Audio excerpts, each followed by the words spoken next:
Hi, Eileen here again.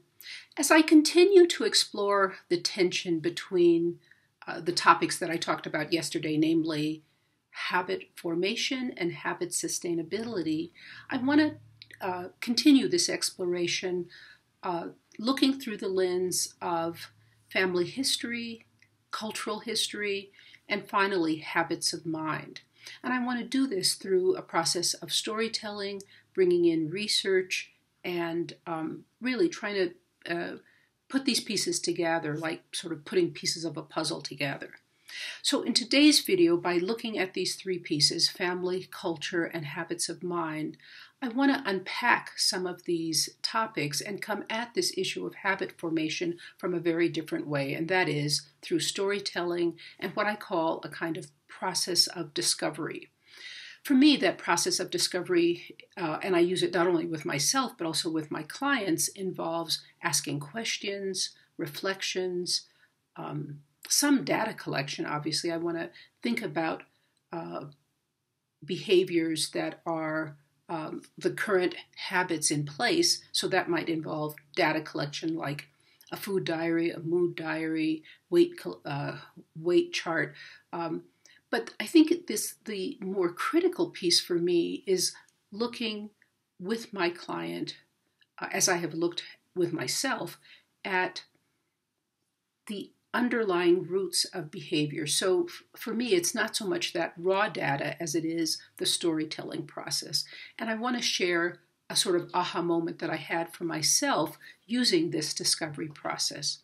So I will go on record as saying I've struggled with weight all my life, all my adult life.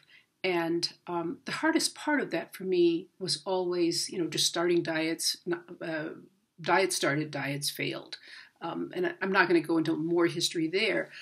But as I began to use this process of discovery with myself, I began to single out habits that were destructive or not helping me be eating in a more healthy manner.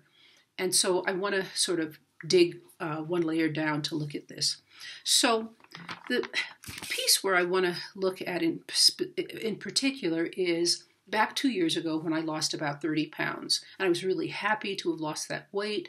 And I think the most important piece was at some point I began to plateau. And everybody's had that plateau experience. But for me, I wanted to, again, use this discovery process to think about what was going on, what had changed, where could I look at my habits and reframe them, not only reframe them, but also rewire my brain. So I went back to my data, I looked at stuff. There wasn't anything that stood out that had changed. But at one point during my preparation of some meal for my family, I noticed that I was tasting and testing everything almost to the extent that I was having half a portion of a whole meal before we ever got to the table.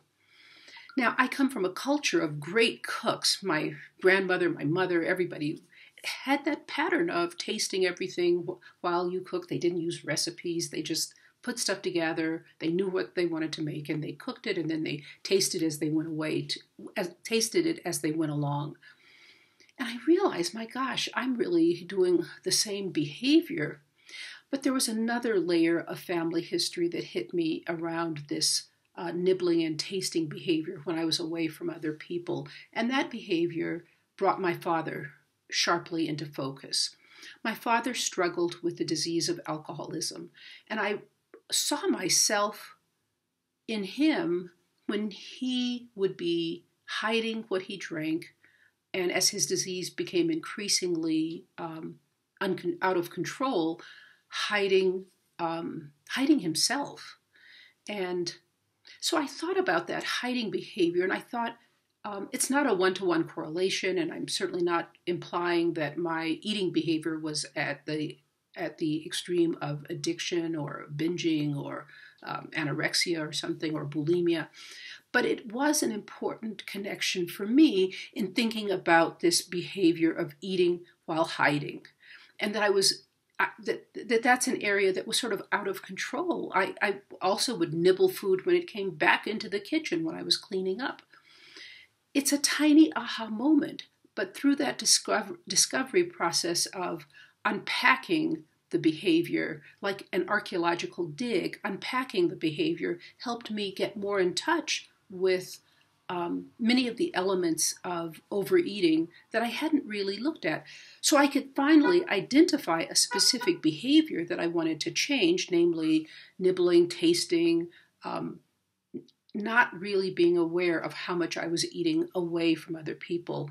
The habit I then put in place was, okay, here's a new rule, here's a new habit. You eat when you're with other people, when you're sitting at the table, you have your placemat or your tablecloth, your fork and knife. That's the portion control that you measure and that you hold yourself accountable for. Well, the joy piece of that connected me to my family. I felt good that I was eating with my family and not hiding in the kitchen, eating half a meal before it ever came to the table, or eating half the meal as I was doing the cleanup of the meal. I also want to just think about the habits of mind part, that I could affirm my connection to my father, to my family, to my culture, while also separating out what are the habits that are healthy, what are the habits that are destructive. When I was able to do that in this discovery process, the oddest thing is I stopped nibbling from one day to the next. It was a habit that I could turn over because I had really reflected about the cultural underpinnings, the historical, the family underpinnings, and the change process happened very quickly. So I want to stop here, and I want to thank you for watching this video, and I also welcome your feedback. I know this is a very different take on habit formation, but for me, I think if I didn't have this discovery phase to think about in terms of habit formation, I think I would be looking at habits sort of randomly and not isolating a single behavior that might seem very small in the totality of an eating plan, but it's been very successful in my work with my clients and with myself. So thanks for watching, and I look forward to your feedback. Thanks so much.